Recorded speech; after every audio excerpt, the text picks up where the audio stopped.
Hello friends, আমি সুস্মিতা। আমার চ্যানেলে জানাই সবাইকে ওয়েলকাম। তোমরা কেমন আছো? আশা করি ভালো আছো। আমিও খুব ভালো আছি। দেখো কোথায় এসেছি, ওয়েট বলছি। আমি গিয়েছিলাম বর্ধমান কৃষ্ণসাগর ফুল মেলায়।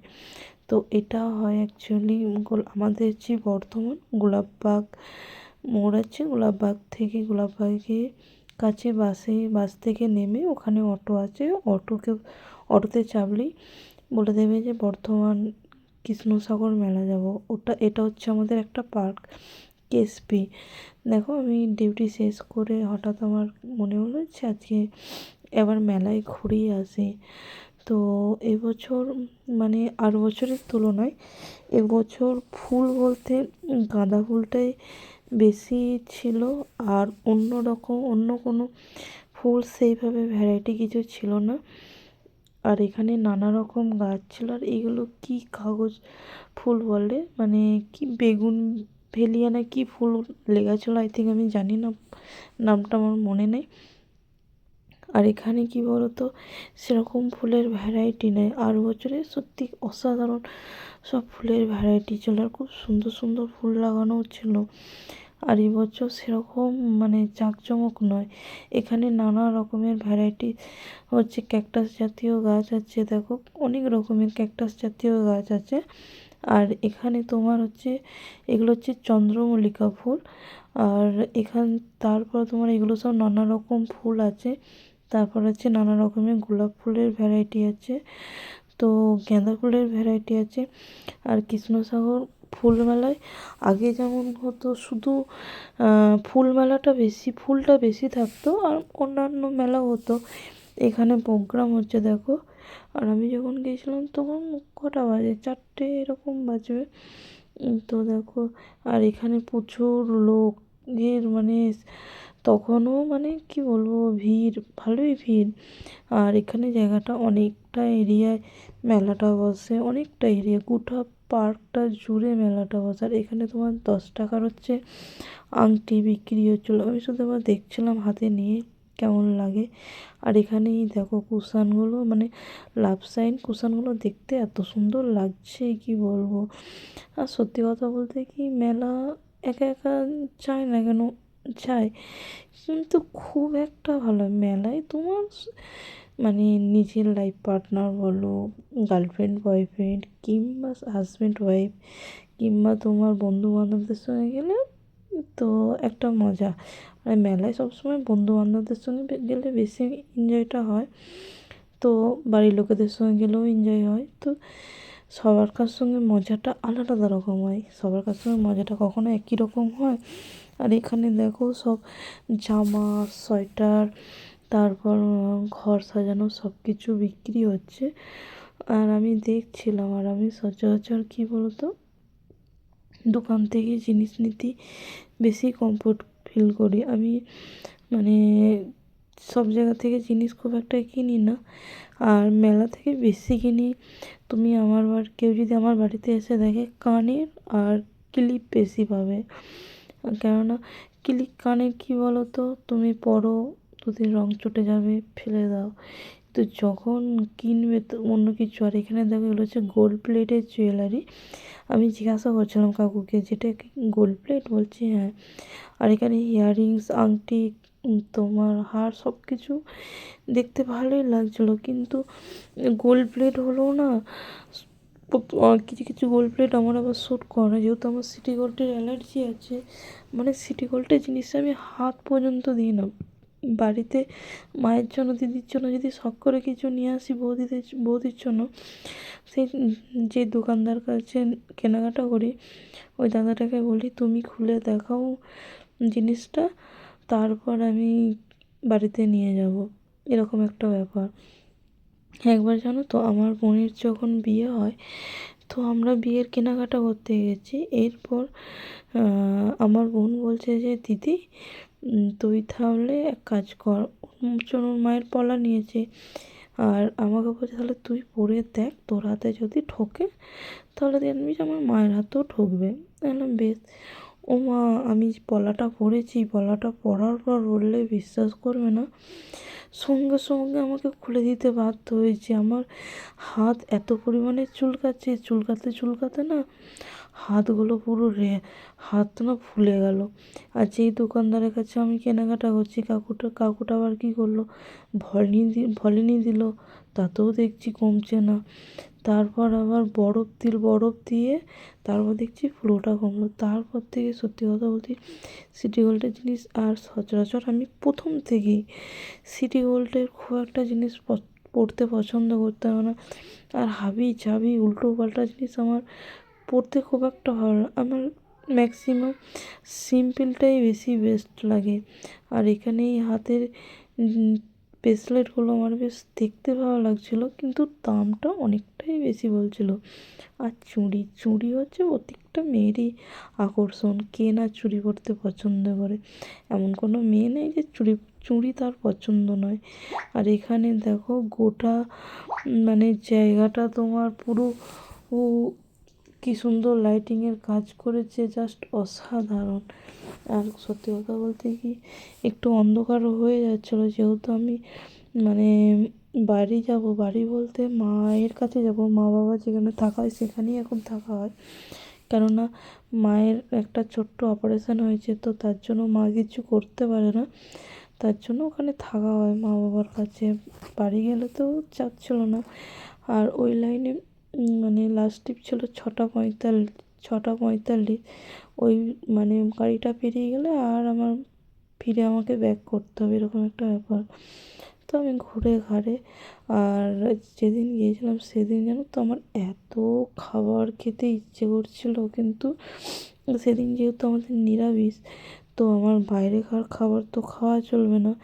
আর সবথেকে মজার বিষয় কী বলো তো, যেদিন দেখবে যে খেতে নেয় বাইরের খাবার, সেদিনই বাইরে গেলে না খাওয়ার নেশাটা বেশি জাগে, মনে হচ্ছে এটা খাই সেটা খাই, ওটা একটু টেস্ট করি, এরকম একটা ব্যাপার। আর এই ক্লিপগুলো দেখছিলাম, একটা বোন বলছে দিদিভাই ক্লিপগুলো, আমি কী করে বলবো বলুন ক্লিপগুলো ভালো। আমি বলছি তুমি একটা খুলে দেখো। তারপর এখানে দেখো ওয়েট মাপার জন্য 5 টাকা করে লাগছে। আর এখানে সব রকম মানে খাবার দাবার বসেছে জিনিস। আর কৃষ্ণসাগর মেলাটা, এটা তো গোটা এরিয়াটা জুড়ে মেলা বসে, আর জিনিসপত্র সেরকম দাম নেই। মানে আমাদের এই লোকালে যে মেলাগুলো হয় তার তুলনা ওখানে প্রচুর দাম নেই, প্রচুর। আমি তো মেলায় তো দু জোড়া কানের নিলাম, আর কিছু নিইনি। আর সত্যি কথা বলতে কি এখানে দেখো, আর এত বিশেষ করে এখন, আগে জানো তো মোমোটা খুব একটা পছন্দ করতাম না। ওই যেমন আমার একটা বান্ধবী আছে, ওর পাল্লায় পড়ে আমি বিরিয়ানি খাওয়া ধরলাম, আর আরেকটা বান্ধবীর পাল্লায় পড়ে মানে মোমো খাওয়া ধরলাম। মানে আগে যেমন বিরিয়ানিটা আমি একদমই খেতে পছন্দ করতাম না, বিরিয়ানিটা এখন নেশা হয়ে গেছে। আর যেহেতু ডায়েটে আছি, সেহেতু মানে ফাস্টফুডটা যতটা পারি অ্যাভয়েড করে যাই। আর মোমোটা অতটা মানে অয়েলি খাবার নয় বলে মোমোটাই এখন বেশি খায়, কেন চাউমিনটা প্রচণ্ড অয়েলি হয়। আর তখন না মানে আমি বিরিয়ানি একদমই খেতে পারতাম না। আমার যে বান্ধবী আছে ওদের বাড়ি যেতাম, ওর দাদা নিয়ে আসতো, আর কাকিমা খুব ভালোবাসে, খা না একটু খা না, একটু করে খা না, একটু একটু করে। আর কাকুও তাই, একটু খা না কিছু হবে না, একটু খা না। ওই করে করে বিরিয়ানি খাওয়া ধরলাম। আর আমার আরেকটা বান্ধবী আছে, আমরা দুজনে যখন যেতাম, মোমো খাবি, আমাকে বলতো মোমো খাবি, আমি বলছি না মোমো ভালো লাগে না। তো ওর সঙ্গে যখন যেতাম, ঠিক আছে ট্রাই করাই যায়, যদি ভালো লাগে না খাই তো মোমো খাওয়াটা ধরলাম। আর সত্যি কথা বলতে কি আর মোমো আর বিরিয়ানি এখন আমার মানে ফেভারিট হয়ে গেছে। চাউমিনটা আমার তো ভালোই লাগে, চাউমিন। তো মোমোটা বেশি খাই, যেহেতু মানে ডায়েট করি, তো যতটা পারি অয়েলি ফুডটা আমি অ্যাভয়েডই করি। কেননা এত ফাস্টফুড খেয়ে খেয়ে এত মানে ওয়েটটা এমন বেড়ে গিয়েছিলো, তো কী বলবো। তো ফাস্টফুড, আর আমি প্রচুর ফাস্টফুড খেতাম, আমার একবার প্রচণ্ড শরীর খারাপ হয়েছিল। শরীর খারাপ হওয়ার পর 2 বছর আমার বাইরেকার খাবার স্ট্রিক্টলি বারণ ছিল, যে বাইরেকার কোনো খাবার খাওয়া যাবে না। এমনকি বিস্কিট পর্যন্ত আমার খাওয়া চলতো না, বিস্কিট, পাউরুটি, কেক, ফাস্টফুড, ফুচকা, সিঙ্গারা এগুলো কোনো কিচ্ছু খাওয়া চলতো না। আমি এত পরিমাণে বিস্কুট খেতাম যে আমার শরীরের জল পর্যন্ত শুকিয়ে যেত বিস্কুট খাওয়ার ফলে। আর আমি খাওয়া দাওয়ার এত অনিয়ম করেছি, তার জন্য খাওয়া দাওয়াটা যতটা পারি মেনটেন করার চেষ্টা করি। আর বাইরে গেলে খুব একটা মানে উল্টোপাল্টা জিনিস না খাওয়াটাই বেশি চেষ্টা করি, কেননা শরীর যে খেতে। আর এখন যেহেতু মা অসুস্থ, বাবা অসুস্থ, ওদিনকে দেখভাল করতে হয়, তার জন্য খাওয়া দাওয়াটা যতটা পারি মেনটেন করার চেষ্টা করি। আর এখানে দেখো বিভিন্ন ধরনের আর ক্লিপ এখন আমার নিতে ইচ্ছা করে না, কেন আগে খুব ক্লিপ কিনতাম যেখানেই যেতাম। আর এখন যেহেতু চুলে কোনো স্টাইল করতে হয় না, চুলের লেন্থটা এতটা পরিমাণে বেড়ে গেছে, ও সবসময় বাড়িতে খোঁপা করে থাকি বলে বড় ক্লিপই নিই। দোকান থেকে নিই জেপির ক্লিপ, আর মেলাতলা থেকে আমি নিই না। রাবারের ক্লিপগুলো কী হয় বলো তো, চুলের আঁটটা বেশিক্ষণ ওয়েটটা রাখতে পারে না, সে ঘাড় দিয়ে নেমে যায়। আর আমি চুল ঘাড়ে বেঁধে রাখতে পারি না, আমার প্রচণ্ড মনে হয় যেন ঘাড়ে ইট ঝুলানো হচ্ছে, এরকম একটা অসুস্থ হয়। আর এখানে কাপগুলো এত সুন্দর লাগছে। আর সত্যি কথা বলতে কি, আমাদের না বাড়িতে কাপ অনেকগুলোই আছে, কারণ ওই জন্য কাপ নিয়ে গেলে যদি মা বকাবকি করে, তার জন্য আর কাপ নিলাম না। আর সত্যি কথা বলতে এই কাপগুলো দেখে আমার এত সুন্দর লাগছে কী বলবো। আর এখানে তো বিভিন্ন ধরনের ভ্যারাইটিস জিনিসপত্র আছে। আর এই কানেরগুলো বেশ ভালোই লাগছে। আর সত্যি কথা বলতে কি, আমার মানে কী বলতো, হঠাৎ মানুষের যেমন একটা খাবার ইচ্ছে হলে যে ঠিক আছে এই জিনিসটা খাবো, আর কোথাও যদি মেলায় যদি যাওয়ার ইচ্ছে হয় হঠাৎ একাই চলে যাই। কোনো কাজের সূত্রে গেলে হয়তো, যেমন শখ করে হয়তো সচরাচর লোকালে মেলাগুলোই যাওয়া হয় রেডি হয়ে, কিন্তু বর্ধমানগুলোই কাজের সূত্রে যাওয়ার মনে যদি হয় যে একবার যাই মেলায় ঘুরে আসি, তো একটু ভালো লাগবে, একটু নিজের মাইন্ডটাও ফ্রেশ হবে, তো একাই চলে যায়। আর আমার একা চলে যাওয়ার নেশাটা আমার আছে। আমার সত্যি কথা বলতে কি, যদি খুব মুড অফ থাকে আমি একাই কোথাও একটা নির্জন জায়গা, কোথাও একটা গেলাম, যে জায়গাটা গেলে আমার ভালো লাগবে সেসব জায়গায় চলে যাই। আর কী বলো তো, একটা জিনিস জানবে, যখন তোমাদের মন খারাপ, মুড অফ থাকবে, তুমি কোথাও একটা একা চলে যাও, কাউকে না বলে, কারোর ফোন না রিসিভ করে চলে যাও, দেখবে মাইন্ডটা এমনিই আস্তে আস্তে ঠান্ডা হবে, মাথা থেকে উল্টোপাল্টা চিন্তাগুলো দূর হবে। অনেকের সময় বলে না, এই সুইসাইড করবো, অমুক করবো, তমুক করবো, বাঁচার ইচ্ছা থাকে না, এইগুলো আস্তে আস্তে তোমার মাথা থেকে চলে যাবে। কেন আমি নিজে করি তো। মানে সত্যি কথা বলে, আমার যদি প্রবলেম হয়, মাইন্ডে উল্টোপাল্টা চলে, তখন আমি একা কোথাও একটা বেরিয়ে আসি, মানে কোথাও একটা একাই চলে যাই, একাই ঘুরি, একটু খাওয়া দাওয়া করি, আবার চলে আসি।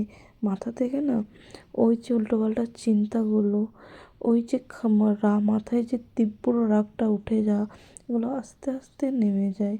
আমি দেখেছি। কার কীরকম অভিজ্ঞতা অবশ্যই কমেন্ট করে জানিও। আর কে কৃষ্ণসায়র ওর মেলায় গেছো কমেন্ট করে জানিও। আর কার ওখানে বর্ধমান গোলাপবাগ কে মেলায় গেছো অবশ্যই কমেন্ট করে জানিও। আমি এটা নিয়ে 2 বছর যাচ্ছি, আর বছরও গিয়েছিলাম, বাবার অফিস গিয়েছিলাম যখন, তো বাবার অফিস হচ্ছে কাঠগোলার ওখানে। তো কি মনে হলো যাই একবার কৃষ্ণসাগর মেলায় কেমন কী বসে, ফুল মেলা তখন জানতাম, আমি জানতাম শুধু ফুলের মেলা বসে, কয়েকটা তোমার এমনি স্টেশনারি কসমেটিকের মেলা বসে। তো 8 বছরে গিয়েছিলাম, আর এবারে ডিউটি সেরে হঠাৎ মনে হলো তাহলে যাই একবার ঘুরিয়ে আসি, এরকম একটা ব্যাপার।